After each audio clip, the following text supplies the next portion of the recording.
Hello, friends. Today I want to share a very personal story with you. This is not just another story about betrayal or a broken marriage, but something more. It's something that happened to me in real life, and I'm sure you can understand what I'm talking about. I have always believed that my marriage is my fortress. A place where I can be myself, where I am understood, supported and loved. My wife and I have been together for 10 years. 10 years of life together, joys and trials, trips, holidays, everyday conversations over dinner. We met in college and have been inseparable ever since. I remember our first meeting as if it were yesterday. She was standing in line for coffee. I accidentally pushed her, and her coffee spilled right onto my shirt. She laughed, apologized, and then joked that now we were even, because I was also to blame. I was standing too close. From that day on, we started talking, and a year later we were living together. Then came the wedding, the honeymoon, plans for the future, buying a house. Everything was perfect. We were always the couple that our friends envied. Always together, always understanding of each other. We had our own little rituals. Every morning she would make me coffee because she knew I couldn't wake up properly without that aroma. Every Sunday we had breakfast on the terrace, discussing the news and plans for the week. I worked for a stable company and had a good income. She also had a career, but always found time for us. We built a life together, and I never doubted her devotion, but, you know how it is? Sometimes everything seems great, but deep down inside, something is uneasy. It's like a small spark of doubt is glowing somewhere in the corner of your mind. I can't say for sure when I first felt it. Maybe when she started staying at work longer than usual. Maybe when her eyes became different. Not that it was distant, but I could see that something had changed. It was imperceptible, on the level of small things. She was still caring, but sometimes it seemed like her thoughts were far away. I said to myself, come on, don't imagine things. It's just stress, just hard times. But that little voice in my head wouldn't stop. At first, I tried to ignore it. I'm not one of those who look for problems where there are none. I believed her. 10 years is no joke. But gradually this voice became louder and louder. I never considered myself suspicious or jealous. I had no reason to doubt her. But something in her behavior started to change, and even if I didn't want to admit it, I could feel it. I couldn't say exactly when it started, but now, looking back, I realized that the first warning signs were there long before I decided to pay attention to them. It all started with little things. At first, she just became more distracted. She could sit at the table with her phone in her hands, not even noticing that I was saying something. If I asked her what she was thinking, she would smile awkwardly and say, "Oh, sorry, I was just thinking." It seemed harmless, and I didn't attach any importance to it. Then there were moments that began to cause concern. She began to leave more often to talk on the phone. If I walked into the room while she was chatting, she would quickly block the screen or turn the phone face down. We used to be able to just leave our phones on the table when we had dinner or watched a movie. Now her phone was always with her, even when she went to the bathroom. I asked her about it once as a joke, "Are you a spy? Why don't you leave your phone for a minute?" She laughed, but I noticed some tension in her eyes. "No, it's just that I have a lot of work to do at work right now, and I don't want anyone to accidentally see anything." It sounded plausible. Her work did involve confidential information, and I had no reason not to believe her. But still, something was nagging at me inside, and then I found that receipt. It happened by accident. I was looking for her car keys in her bag because we always threw them in there and couldn't find them in a hurry in the morning. And so, when I opened her bag, I saw a folded receipt. I unfolded it and felt something cold run down my back. It was a receipt from an expensive restaurant. A very expensive one. And that's what confused me, I hadn't been there. The date on the receipt was quite fresh, just a few days ago. I didn't know how to react to it. My mind told me that it could be anything. Perhaps it was really a work meeting. Maybe she was there with a friend. But why didn't she tell me? Why didn't she mention it if she had nothing to hide? I decided not to jump to conclusions and just asked her, "Were you at the La Mer restaurant a few days ago?" She froze for a moment. I noticed her fingers clutching the edge of the table. Yes, I had a working dinner. Why do you ask? Her voice was calm, but I could tell she was on edge. I just found the receipt. She looked away, then sighed and said, "Oh, right. I forgot to throw it away." It was boring, to be honest. The client wanted to discuss the contract informally. I nodded, trying to look calm. "I see," she smiled, as if everything had been settled. But inside me, this little voice was screaming even louder, "Something is wrong here." At the time, I didn't know how wrong I was. A few days after the conversation about the check, I had almost convinced myself that everything was fine. People tend to look for excuses for those they love. I said to myself, she never gave me any reason to doubt her. But then something happened that I could not have predicted. I was walking in a park near our house. It was a beautiful sunny Sunday morning, and I just decided to take a walk to clear my head. I was thinking about work, about how we should plan a vacation, and even how stupid I was being by suspecting my own wife, and then a stranger approached me, a tall man, about 35 years old, wearing jeans and a dark jacket. He looked ordinary, nothing suspicious. I even thought he wanted to ask for directions or ask for a lighter, but he looked at me as if he knew exactly who I was and said, "Are you the guy she's still with?" I didn't immediately realize what he was talking about. I said, "I'm sorry, what?" His face remained unmoved. "You're still with her, right? Who are you talking about?" He smiled, not friendly, but somehow ironic, even dismissive. "Of course I am." "Forget it," and he just turned around and walked away.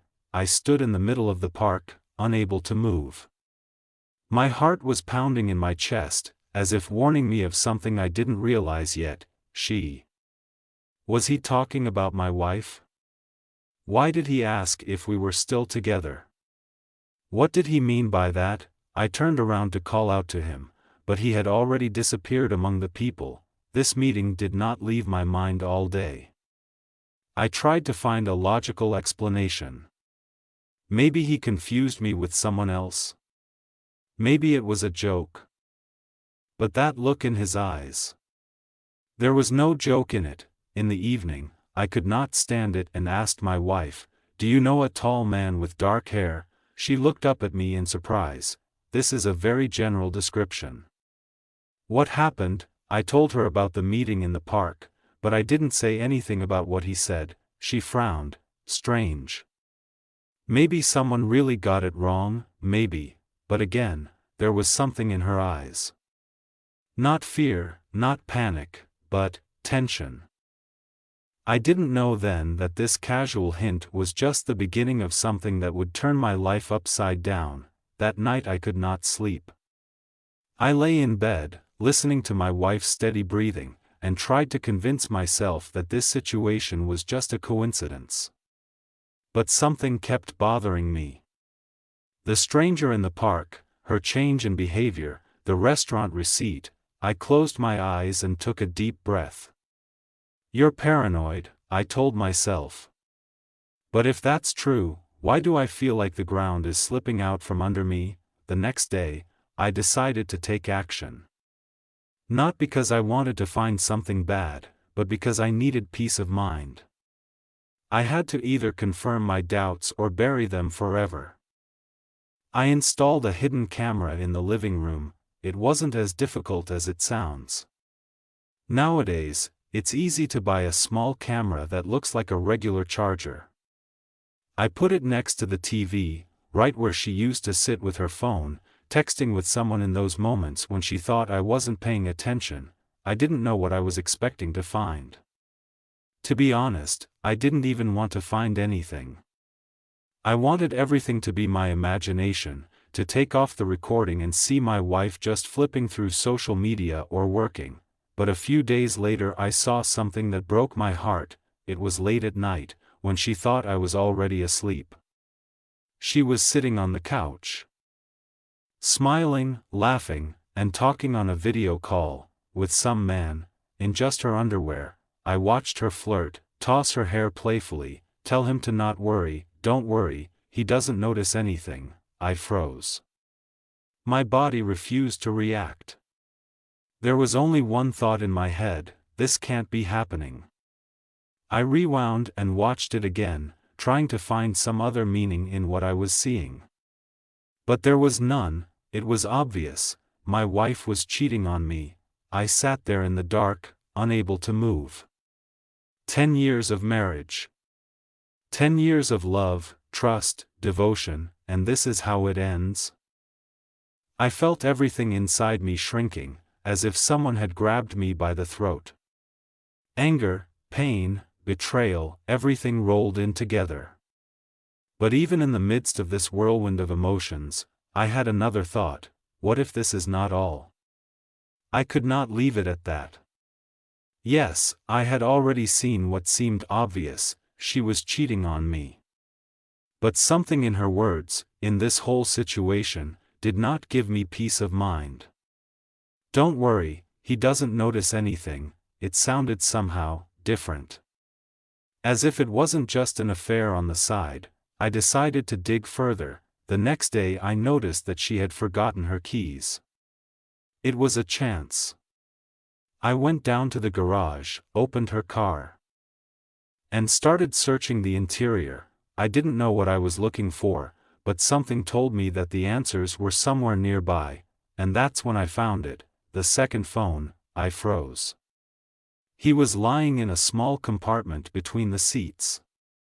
Black, plain, without any special features. She never told me she had another phone. My hands shook as I turned on the screen.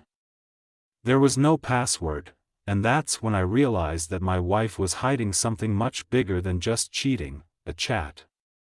Messages from some Alex. There were a lot of them. I quickly flipped through the list and felt my insides go cold. These were no ordinary romantic messages. Yes, there were words like "I miss you" and "I can't wait to see you." But there was something else in between: clients want the report as soon as possible. The money is already in the account. Is everything in the clear? He doesn't even realize that this isn't about the two of us. I read this last message several times. Not about the two of them. What did he mean by that? Suddenly everything took on a new meaning. It wasn't just a betrayal. It was something more. Something serious. I opened a gallery. Screenshots of financial documents. Bills. Card numbers. I broke out in a cold sweat. My wife was involved in something criminal. I put the phone down, quickly locked the car and returned home. My mind was racing with panic. What could this mean? Money laundering? Fraud? Or something even worse? I had to find out the truth. But I also realized that I was playing a dangerous game from now on.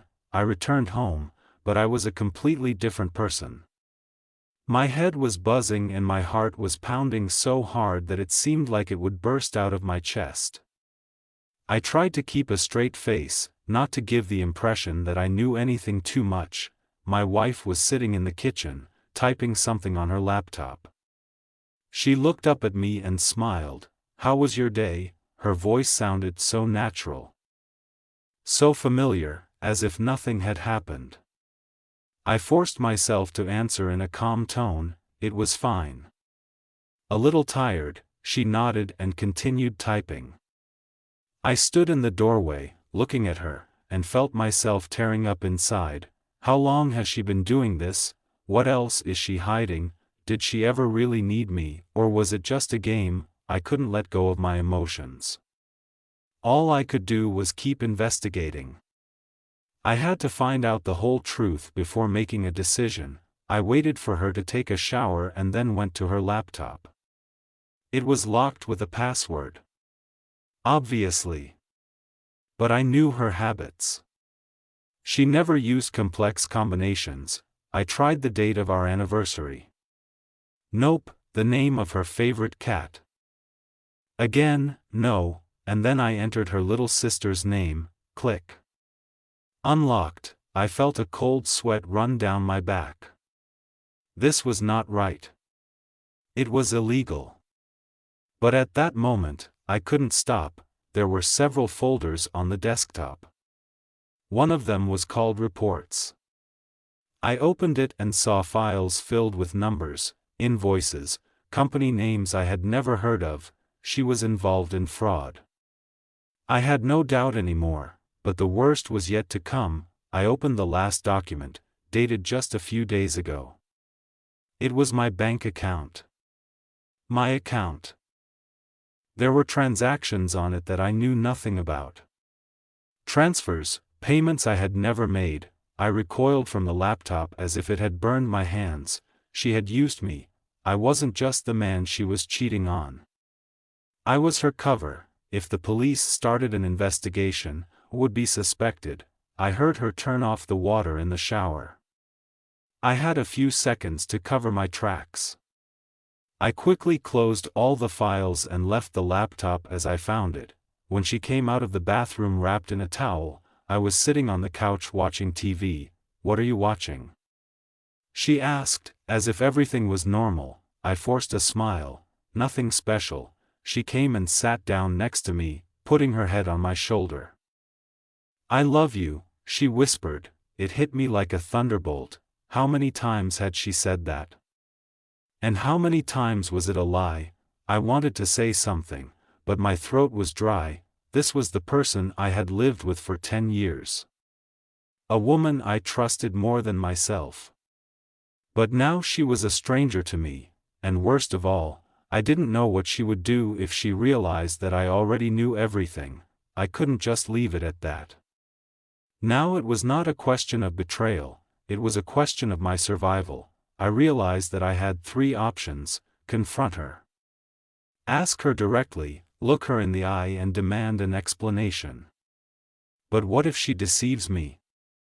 Or, even worse, what if she goes further to protect herself?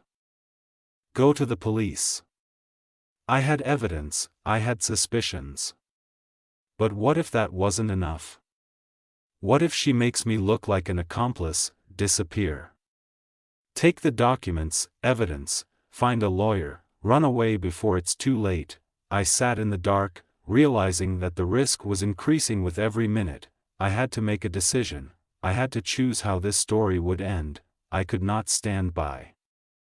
What I found out was much worse than I could have imagined. It was not just a betrayal, it was a trap, and I was right in the center of it. When I saw my account on her laptop among the suspicious financial transactions, everything in me went cold. She had used me. I was just a cover for her real dealings. I was sitting on the couch, staring at the TV, but I didn't see or hear anything. My wife came back from the shower, sat down next to me, put her head on my shoulder and gently told me that she loved me. I almost flinched. It seemed so disgusting. How could she do that? How easy is it for her to lie when she looks me in the eye? I didn't know if she realized that I suspected something. Maybe not yet. But if she realized that I knew too much, what then? People don't do things like that. I've seen enough movies and news to know that when you become a threat, they just take you out. I lay in bed and looked at the ceiling. My head was buzzing with thoughts. In the morning, she left for work, and I was finally able to take her second phone again. This time I took pictures of everything I could. Messages, financial documents, screenshots of transfers, everything. I knew I was running out of time, the pressure was building with every passing minute. I had a choice, I could ask her directly, demand an explanation. But what if she chose to defend herself, which would mean that I had to be eliminated? I could go to the police, but what if she made it look like it was all my fault? She was experienced in manipulation, and I was no longer sure how well I knew her. There was a third option. I could just disappear. I took my laptop and started looking for ways to escape. New documents, a new life. I realized that if I decided to go this way, there would be no turning back. But did I really want to go back? I made copies of all the evidence and saved it on a flash drive. Then I found a lawyer, a person I could trust. We made an appointment for the next day. I knew that time was running out. I had to act quickly before my wife suspected something and acted first. The next day I woke up before she did. My wife was still sleeping, and I lay there listening to her steady breathing. If I didn't know anything, would have thought she was an ordinary, loving woman. But now I saw a completely different person in front of me. I got up carefully so as not to wake her up and went to the kitchen. I drank some coffee, but it didn't help. My hands were shaking. I had to act quickly. I decided to go to the lawyer earlier than we had agreed. I took a flash drive, the documents I might need, and left the house. All the way to the office, I couldn't shake the feeling that I was being followed. The lawyer turned out to be a man in his 50s, reserved but experienced. I told him everything I knew and showed him the evidence. He looked through the files in silence, only occasionally shaking his head. "You need to disappear," he finally said. This was not a surprise to me. I realized it myself. "You have two problems," he continued. "One, if your wife suspects that you know something, she or her partners may want to eliminate you. The second is that if the case goes out of your control, the police may decide that you are an accomplice." I felt a chill go down my spine. What should I do? "Do you have money in your account?" "Cash, yes, I have some." "Good. You'll withdraw it today. You'll get new papers. Leave the city. And most importantly, no calls, no trace." I nodded. "And the evidence, I'll pass it on to the right people. You'd better stay out of this." When I left the office, I had no doubts. It was the end of my old life. I went to the bank, withdrew all the money I could without arousing suspicion, then went home and started packing. I took only the most necessary things. I knew I would never come back here again. In the evening, my wife came home, smiling as always. She didn't suspect anything. "How was your day?" "It was fine," I answered, trying not to show my excitement. The next day I woke up before she did. My wife was still sleeping, and I lay there listening to her steady breathing. If I didn't know anything, would have thought she was an ordinary, loving woman. But now I saw a completely different person in front of me. I got up carefully so as not to wake her up and went to the kitchen. I drank some coffee, but it didn't help. My hands were shaking. I had to act quickly. I decided to go to the lawyer earlier than we had agreed. I took a flash drive, the documents I might need, and left the house. All the way to the office, I couldn't shake the feeling that I was being followed. The lawyer turned out to be a man in his 50s, reserved but experienced. I told him everything I knew and showed him the evidence. He looked through the files in silence, only occasionally shaking his head. "You need to disappear," he finally said. This was not a surprise to me. I realized it myself. "You have two problems," he continued. "One, if your wife suspects that you know something, she or her partners may want to eliminate you. The second is that if the case goes out of your control, the police may decide that you are an accomplice. I felt a chill go down my spine. What should I do? Do you have money in your account? Cash? Yes, I have some. Good. You'll withdraw it today. You'll get new papers. Leave the city.